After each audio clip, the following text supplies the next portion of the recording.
Picture this.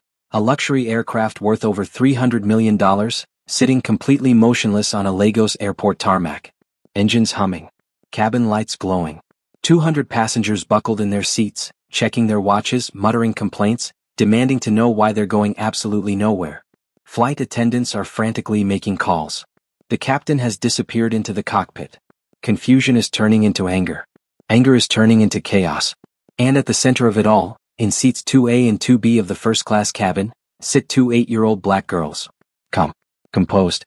Completely unbothered by the mayhem surrounding them. These two children just did something that would expose a flight attendant's deeply rooted racism, ground an entire international flight, and cost an airline millions of dollars in delays, lawsuits, and public relations nightmares. But more importantly, they taught everyone on that plane a lesson about dignity that would echo far beyond those cabin walls. This is how it happened. Let me introduce you to Zamira and Zelani Okonkwo. 8 years old. Identical twins. And when I say identical, I mean if you place them side by side, you'd need a full minute to spot any difference. Both had the same beautiful cornrow braids, intricately woven with small gold beads that caught the light when they moved. The same intelligent brown eyes that seemed to observe everything, process everything, understand everything.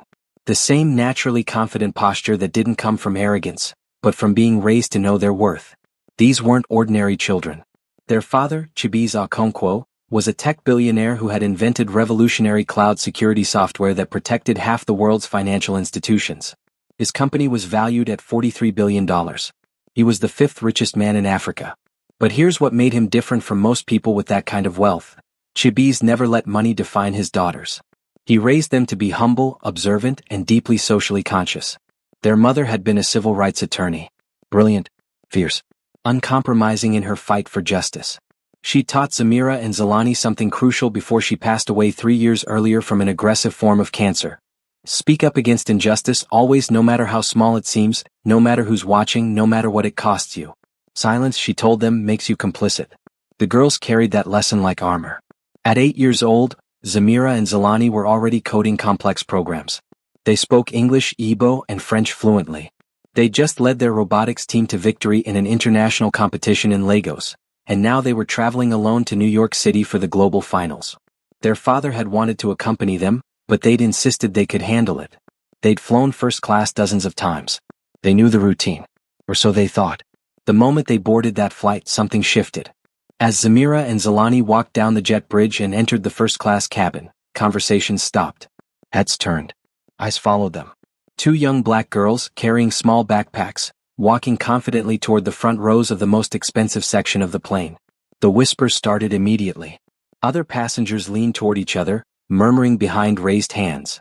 Some stared openly, their faces twisted in confusion or suspicion. A businessman in seat 4C glanced at them, then at his phone, as if checking whether first class had been accidentally oversold. A woman in designer sunglasses nudged her husband and whispered something that made him look over his shoulder. Zamira and Zelani found their seats, 2A and 2B, right behind the bulkhead. Premium placement.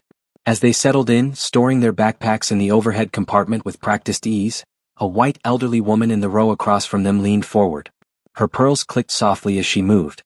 "Excuse me, dears," she said, her voice dripping with false sweetness. "Are you sure you're in the right section?" Zamira didn't miss a beat.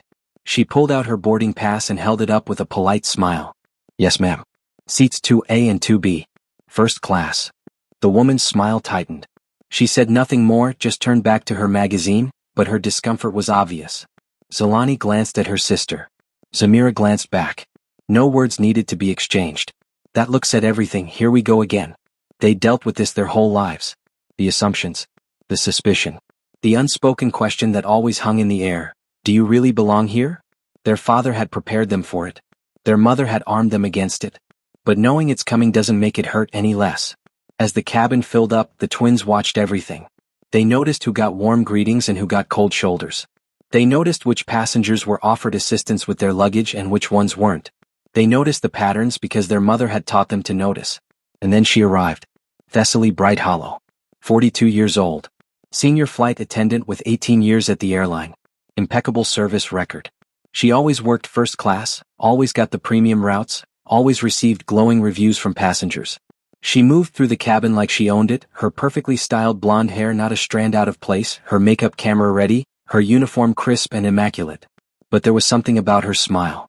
It was practiced, professional, absolutely perfect in its execution, yet somehow it never quite reached her eyes. It was the kind of smile that knew exactly how to perform warmth without actually feeling it. Thessaly had grown up in privilege. Old family money from Connecticut.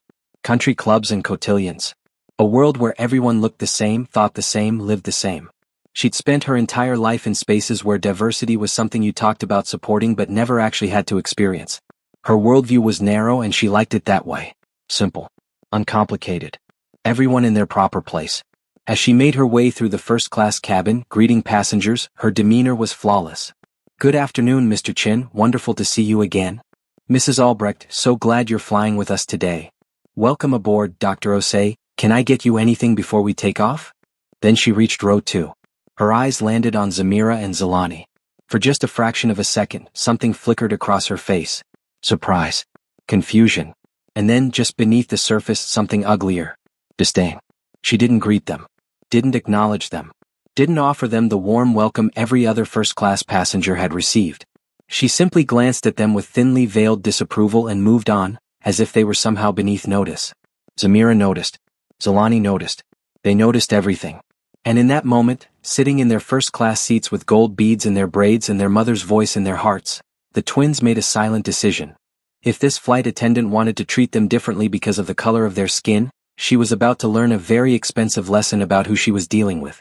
Before we continue with what happened next, do me a favor. If you believe children should be able to travel without facing discrimination, hit that subscribe button right now. This story is just getting started, and trust me, you don't want to miss what these 8-year-old girls did next. Now, here's my question for you. Have you ever witnessed discrimination on a flight or in any public space? What did you do? Drop your answer in the comments below because what happened on this plane is about to show us all what courage really looks like. Let's get back to the story. The cabin doors sealed shut with that heavy, final thud that tells you there's no turning back now. The aircraft began its slow push back from the gate. Passengers settled into their seats, opening books, putting in earbuds, preparing for the long flight from Lagos to New York. In first class, the atmosphere was one of quiet luxury and anticipation. That's when the beverage service began. Thessaly Bright Hollow emerged from the galley pushing a cart laden with an impressive array of drinks. Crystal glassware sparkled under the cabin lights. Premium liquors, fine wines, craft sodas, fresh juices, specialty coffees. First class always got the full treatment, and Thessaly knew how to deliver it with theatrical flair. She started at the front of the cabin, working her way back with practiced charm. "Good evening, Mr. Chin," she said warmly, leaning in slightly with that professional smile. "What can I get you to drink this evening? We have a lovely Chardonnay from Napa Valley, or perhaps you'd prefer our single malt scotch. We also have fresh squeezed orange juice, cranberry, champagne, sparkling water with lime or lemon, coffee, espresso, cappuccino, or I can make you a custom cocktail if you'd like." Mr. Chin ordered a scotch, neat. Thessaly poured it into a heavy crystal tumbler with precise, elegant movements. She moved to the next row. "Mrs. Albrecht, wonderful to see you. What would you like? The full bar is open, and we have those herbal teas you enjoyed last time." Mrs. Albrecht requested a glass of champagne. Thessaly served it in a proper flute, complete with a small napkin bearing the airline's logo. Row by row she continued. Each passenger received the same warm attention, the same detailed presentation of options, the same quality service. She asked preferences. She made recommendations. She treated every adult in that cabin like royalty, because that's what first class was supposed to be. Then she reached row 2. Thessaly stopped her cart beside Zamira and Zelani. She didn't lean in. Didn't offer that warm smile. Her voice, when she spoke, was flat and perfunctory. "You two want juice or something?" That was it. No options. No warmth. No presentation. Just a dismissive question thrown at them like an afterthought. Zamira looked up at her, those intelligent brown eyes taking everything in. She'd heard how Thessaly spoke to the other passengers. She'd watched the entire beverage service. She knew exactly what was happening. "Yes, ma'am," Zamira said politely. "I'd like sparkling water with lemon, please." Thessaly's smile tightened. Her jaw clenched almost imperceptibly. "We don't usually give that to." She caught herself, adjusted. "I'll see what I can do." She turned to Zelani, didn't wait for her to speak. "Same for you?" Zelani nodded. "Yes, please." Thessaly walked back to her cart. The twins watched as she bypassed the crystal glassware entirely and instead pulled out 2 plastic cups, the kind you'd get in economy class. Cheap, disposable, utterly ordinary. She filled them not with sparkling water, but with apple juice from a small carton. No lemon. No ice. No care. She returned and placed the plastic cups on their tray tables without a word, then moved on to the next row, where she immediately resumed her warm, professional demeanor with the passenger behind them. Zalani leaned close to her sister and whispered, barely audible, "She did that on purpose." Zamira whispered back, "I know. Let's see if it continues." The twins didn't touch their apple juice. They sat there watching, waiting, gathering information. Their mother had taught them this. When someone shows you who they are, pay attention. Document the pattern. One incident could be a mistake. 2 incidents could be a coincidence. But 3? 3 is a pattern, and patterns reveal character. They didn't have to wait long. 20 minutes later, the meal service began. In first class, meal service wasn't just food delivery, it was an experience. An event. The flight attendants transformed the cabin into a fine dining establishment at 35,000 feet. Thessaly and Jorvik, a younger flight attendant with kind eyes and an uncomfortable demeanor, began working the cabin together. They moved methodically, presenting each passenger with elegant menu cards printed on heavy cardstock. The options were impressive. Herb-crusted filet mignon with roasted vegetables and truffle mashed potatoes, pan-seared salmon with quinoa and asparagus, wild mushroom risotto for the vegetarian option. Each meal came with a starter salad, artisan bread, and a choice of gourmet desserts. The presentation was immaculate. Each passenger received their meal on proper china plates with real silverware and cloth napkins. The filet mignon was garnished with microgreens. The salmon had a delicate lemon butter sauce artfully drizzled across the plate. These weren't just meals, they were culinary productions designed to justify the $4,000 ticket price. Zamira and Zalani watched as, row by row, passengers received this treatment. Thessaly would stop at each seat, present the menu, take the order with attentive care, then return minutes later with a beautifully plated dish. She'd describe the meal as she set it down. "Here's your filet mignon, cooked medium rare as requested, with our signature truffle mashed potatoes." She'd ask if they needed anything else. "Offer fresh ground pepper. Refill drinks." The twins waited for their turn. Thessaly approached their row. She didn't present them with menus. Didn't ask what they'd like. Didn't offer any options at all. Instead, she reached into her service cart and pulled out a single plate. Not china. It was a standard economy class plastic plate. And on that plate sat a children's meal, something that looked like it had been pulled from a completely different menu. Chicken tenders, French fries, and a small pile of carrot sticks. Simple. Basic. The kind of meal you'd give a toddler at a fast food restaurant. Thessaly placed this single plate directly between the two girls, right on the dividing console between seats 2A and 2B. "Here you go, girls," she said with that fake smile. "You can share this." Share. 1 plate. 2 first-class passengers. Around them, the cabin continued its symphony of luxury. Crystal clinked. Conversations hummed. Nobody noticed. Or more accurately, several people noticed but immediately looked away, pretending they hadn't seen what just happened. It's amazing how quickly people can become intensely interested in their phones or their books when witnessing something uncomfortable. Zamira looked at the single plate. Then at Thessaly. When she spoke, her voice was calm, measured, respectful. Exactly how her mother had taught her to speak when addressing injustice. "Excuse me, we'd each like our own meal, please? And we'd like to see the menu." Thessaly's expression shifted. The fake smile remained, but her eyes hardened. Her tone became condescending, the way adults sometimes speak to children they think don't understand how the world works. "Sweetie," she said, drawing out the word, "this is what we have available for children. Just share it nicely, okay?" Zalani, sitting in seat 2B, leaned forward. Her voice was steady, factual. "The boy 3 rows back got his own meal. Why can't we?" She was right. 3 rows back, a white boy who looked about 10 years old was eating his own full plate of filet mignon, cutting into it with obvious delight while his parents enjoyed their own meals beside him. He'd been given the full first-class treatment. Individual meal. China plate.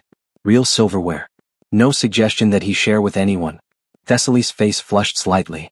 Her voice took on an edge, irritation seeping through the professional veneer. "That's different. Just eat what you've been given." Different? That one word said everything. Different how? Different because he was white? Different because his parents were sitting with him? Different because Thessaly decided it was different? The twins knew exactly what she meant. Thessaly turned sharply and walked away, her heels clicking against the cabin floor with aggressive finality. She returned to the galley, already focusing on the next row of passengers who would receive proper service, proper meals, proper respect. Zamira and Zalani looked at each other. This wasn't just poor service. This wasn't just rudeness. This was deliberate, calculated discrimination. They were being treated as less than because of how they looked, and Thessaly wasn't even trying to hide it anymore. Zamira reached into her small backpack and pulled out her phone. It was a kid-safe phone that their father insisted they carry whenever they traveled. It had limited features, carefully monitored, but it had a camera and a voice recording app. Tools he'd given them specifically for situations like this, though he'd hoped they'd never need to use them. Zalani whispered, "Are you calling Dad?" Zamira shook her head slightly. "Not yet. First, we document." Their mother's voice echoed in their minds, "Evidence matters. When you speak up against injustice, you need proof. Words can be denied, but documentation can't be ignored." Zamira carefully angled her phone and took a clear photograph of the single plastic plate sitting between them with its economy-class chicken tenders, while around them other passengers enjoyed their gourmet meals on proper dishware. She made sure the photo captured the contrast, their cheap plastic plate in the foreground and in the background just visible, another passenger's china plate with filet mignon. Then she opened her voice memo app and pressed record. She slipped the phone into her cardigan pocket, microphone facing outward. Whatever happened next, they'd have audio evidence. "Come on," Zamira said quietly to her sister. The two girls unbuckled their seatbelts and stood up.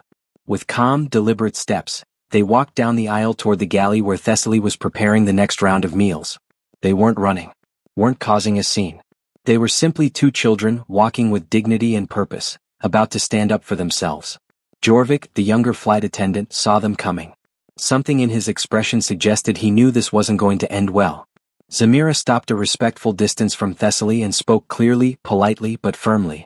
"Ma'am, we'd like to order from the first-class menu, please. We each need our own meal." Thessaly turned, and the mask of professionalism was slipping now. Annoyance flickered openly across her face. "I already told you what's available." Zamira didn't back down. "You gave that gentleman the filet mignon. We'd each like that, please." And that's when Thessaly lost it. Her voice dropped low, but it was sharp, cutting, filled with barely contained anger.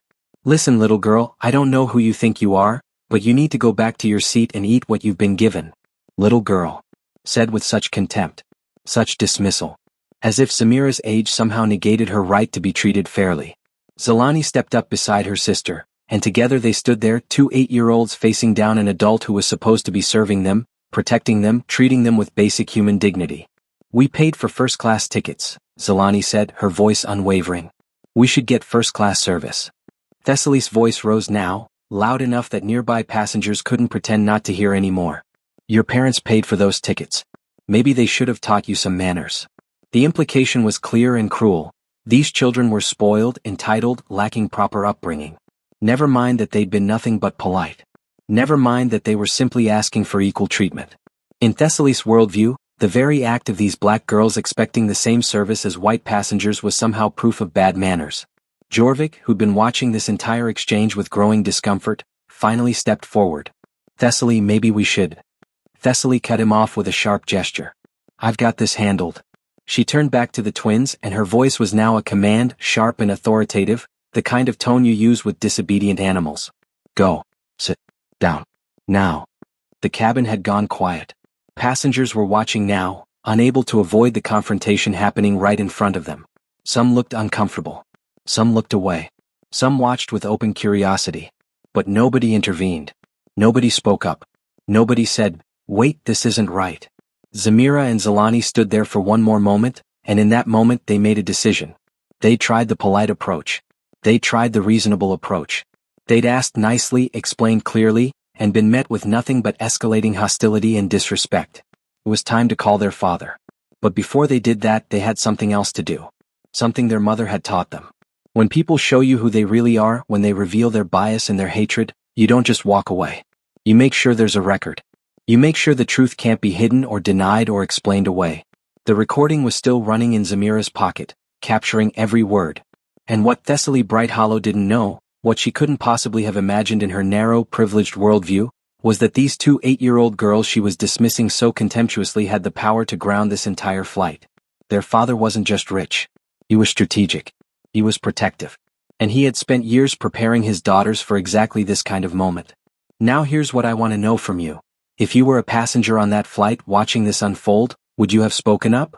Would you have defended those girls, or would you have stayed silent like everyone else? Drop your answer in the comments because what happens next is going to make you think about that question very carefully. And if you want to see how these 8-year-olds brought an entire airline to its knees, hit that subscribe button right now. Because what Zamira and Zalani did next changed everything. Zamira and Zalani walked back to their seats in row 2 with measured steps. They didn't stomp, didn't cry, didn't make a scene. They simply returned to their places, buckled their seatbelts, and sat there while the chaos of their dismissal still hung in the air around them. The recording was still running in Zamira's pocket. Every word Thessaly had said was captured. Every dismissive tone. Every condescending command. The evidence was there, digital and undeniable. Zamira carefully pulled out her phone, stopped the recording, and saved the file. She labeled it with the date, time, and flight number. Then she opened her photos and looked at the image she'd taken. That single plastic plate with economy-class chicken tenders sitting between 2 first-class seats, while in the background, other passengers enjoyed their gourmet meals on proper china. The contrast was damning. Zalani leaned close and whispered, "Should we call Dad now?" Zamira was quiet for a moment, thinking. Despite everything that had just happened, despite the humiliation and the anger simmering beneath her calm exterior, she remembered something their mother used to say. Something she'd repeated so many times it had become like a mantra in their household. "Let's give her one more chance," Zamira whispered back. Mom always said to try resolving things first. Escalate only when you have to. Their mother had been deliberate about this teaching. She'd been a civil rights attorney who understood the system, who knew that sometimes people made mistakes, sometimes they didn't realize the harm they were causing, and sometimes, if you gave them an opportunity to correct course, they would. But she'd also taught them that documentation was essential, that staying calm was power, and that knowing your rights was the best defense against injustice. These weren't ordinary 8-year-olds sitting in those first-class seats. These were children who'd been raised in a household where dinner conversations included discussions about implicit bias, systemic discrimination, and the importance of speaking truth to power. They'd been taught to code before they learned cursive. They spoke 3 languages. They understood legal concepts that most adults never bothered to learn. Their mother had trained them for this exact scenario, though she'd hoped they'd never need to use that training. "One more chance," Zalani agreed. "We'll call for the head flight attendant. Make it official." Zamira nodded. "If she still refuses to treat us fairly, then we call Dad." They knew the hierarchy. They understood the chain of command. And they were going to follow the proper procedure because their mother had taught them that credibility comes from doing things the right way, even when others aren't. Zamira reached up and pressed the call button above their seats. A soft chime echoed through the cabin. The little light above row 2 illuminated, signaling that passengers needed assistance. 30 seconds passed. Then a minute. The light stayed on but nobody came. In row 5, a businessman had pressed his call button 2 minutes after theirs. Thessaly appeared at his seat within 20 seconds. The twins exchanged a look. Even this, the response time was different. Finally, Jorvik appeared. The younger flight attendant looked distinctly uncomfortable as he approached their row. His eyes darted toward the galley where Thessaly was still working, then back to the girls. He seemed like someone who knew something wrong was happening but didn't quite have the courage to confront it directly. "Can I help you?" he asked, his voice kind but uncertain. Zamira looked up at him with those intelligent brown eyes and spoke with perfect composure. "We'd like to speak with the head flight attendant, please." Jorvik's expression shifted. A flash of concern crossed his face. "That's Thessaly. Is there a problem?" Zalani spoke up, her voice quiet but firm. "Yes. We're being discriminated against." The word hung in the air like a bomb. Discrimination. It's one of those words that changes the atmosphere of a conversation instantly. It's a legal term. A serious accusation. The kind of thing that can end careers and cost companies millions. Jorvik's face went pale. He glanced around nervously as if checking to see if anyone else had heard. That's a serious accusation," he said, his voice dropping to almost a whisper. Zamira didn't waver. "We have documentation." She said it simply, factually, but those 3 words carried enormous weight. This wasn't just 2 upset children making vague complaints. This was evidence-based. This was documented. This was legally significant. Jorvik opened his mouth to respond, but before he could speak, Thessaly materialized behind him. She'd been watching from the galley, had seen the call button, had noticed Jorvik's prolonged conversation with the twins, and had decided to intervene. "Is there a problem here?" she asked. But her tone was completely different now. Gone was the sharp dismissiveness from their earlier confrontation. Now her voice was sickeningly sweet, dripping with false concern and exaggerated warmth. Because other passengers were watching. The cabin had grown quiet again, people straining to hear what was happening in row 2. Thessaly was performing now. putting on a show for her audience. Zamira turned to face her, and when she spoke, her voice was clear enough for the surrounding rows to hear every word. You've treated us differently than every other first-class passenger. We'd like equal service, please. It was a statement of fact, delivered without anger, without accusation, just simple truth. But that truth was devastating in its clarity. Thessaly's smile widened, became even more artificial. Sweetheart, I don't know what you mean. I've been nothing but kind to you. Gaslighting. Right there in the middle of first class. Denying reality, rewriting history, making the victims question their own experience. But Zalani wasn't going to let that stand. You gave us one plate to share from economy. Everyone else got individual first-class meals. A woman in the row behind them, a white woman in her 50s named Mirabelle wearing expensive jewelry and designer clothes, leaned forward slightly. She'd been watching this whole interaction and now she spoke up, but not in the way you might hope. Oh, Mirabelle said, her tone suggesting innocent confusion. I thought that was what they ordered. And just like that, Thessaly had an ally. An escape route. A witness who would back up her version of events. Thessaly seized the moment immediately. Exactly, she said, her voice full of false vindication. They're children. They don't need full portions. I was being considerate, preventing food waste. It was a masterful deflection. Suddenly this wasn't about discrimination, it was about portion control. Environmental consciousness. Being thoughtful about children's appetites. Thessaly was reframing the entire narrative in real time and she was good at it. Zamira felt the conversation slipping away from the truth, being twisted into something else entirely. She had to be specific. Had to cut through the manipulation with concrete facts. We asked for the filet mignon, she said clearly. You refused. Thessaly's expression hardened for just a fraction of a second before the sweet mask returned. I don't appreciate your tone, young lady. There it was again. Tone policing. When you can't argue with the facts, attack the delivery. Suggest that the problem isn't discrimination, but rather that these children are being disrespectful, inappropriate, badly behaved. The passengers watching this exchange were now faced with a choice.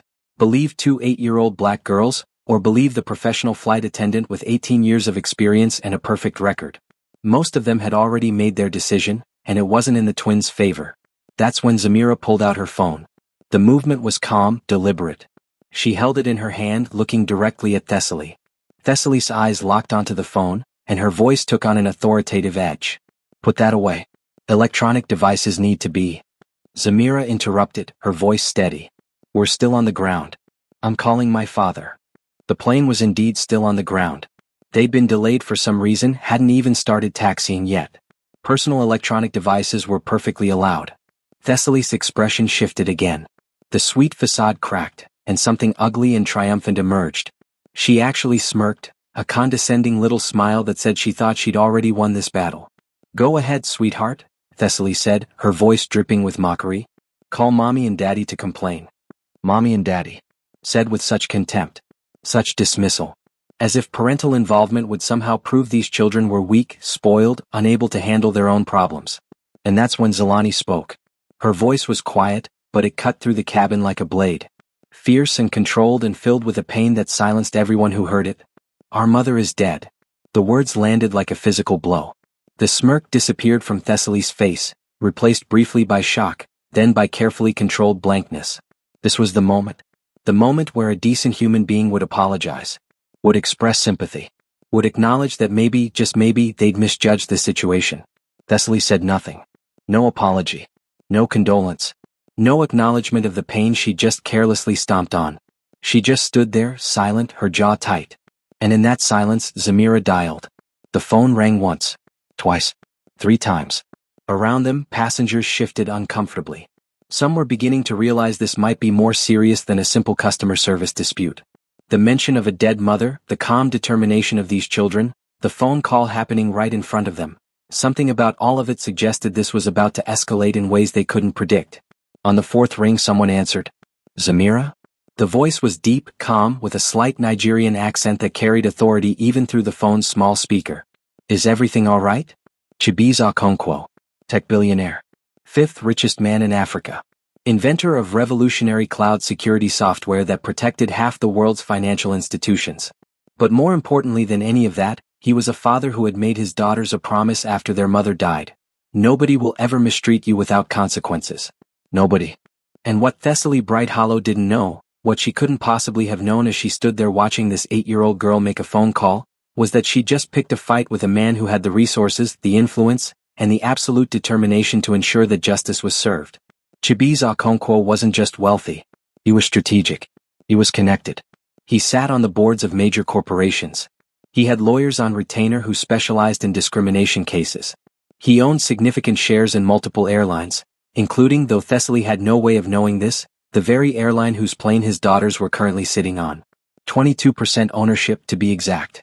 Not controlling interest, but more than enough to make phone calls that got answered immediately, to demand investigations that couldn't be ignored, to ensure that incidents like this didn't just get swept under the corporate rug with a voucher and an empty apology. He'd bought those shares 2 years ago for exactly this reason. After his daughters had faced discrimination at a luxury hotel, he'd realized that being rich wasn't enough. You needed leverage. You needed the ability to make institutions listen, to force accountability, to create consequences for those who thought they could mistreat children simply because of the color of their skin. His daughters didn't know about the airline shares. He'd never told them. He didn't want them growing up thinking they could throw their weight around or use his influence carelessly. But he'd made sure that if they ever truly needed him, if they ever faced real injustice, he could respond with overwhelming force. And now, 35,000 feet away in his Lagos office, Chibiza Okonkwo was about to learn that his daughters needed him. Samira's voice was steady as she spoke into the phone. "Dad, we have a situation." Those 4 words were about to change everything. For Thessaly Bright Hollow. For this flight. For every passenger sitting in that cabin. For the airline's entire approach to discrimination training. For the millions of dollars in lawsuits and settlements and public relations disasters that were about to unfold. But most importantly, those 4 words were about to prove something that Thessaly had clearly never learned in her 42 years of privileged existence. Never underestimate children who've been taught to stand up for themselves. Never assume that youth equals powerlessness. And never, ever mistreat someone when you don't know who their father is. The phone call was just beginning. The plane was still on the ground. And 200 passengers were about to learn that this flight wasn't going anywhere until justice had been served. Here's my question for you, and I really want you to think about this. Have you ever witnessed someone being mistreated and stayed silent because you didn't want to get involved? Be honest in the comments below, because what's about to happen on this flight is going to show us exactly why silence in the face of injustice is never the answer. And if you want to see what happens when a billionaire father gets a phone call from his daughters reporting discrimination, smash that subscribe button right now. Because what Chibiza Okonkwo does next is going to absolutely shock you. The phone rang in Chibiza Okonkwo's Lagos office at exactly 3:47 p.m. local time. He was in the middle of a video conference with his security team, discussing the latest updates to their encryption protocols, when he saw his daughter's name flash across his personal phone screen. He held up one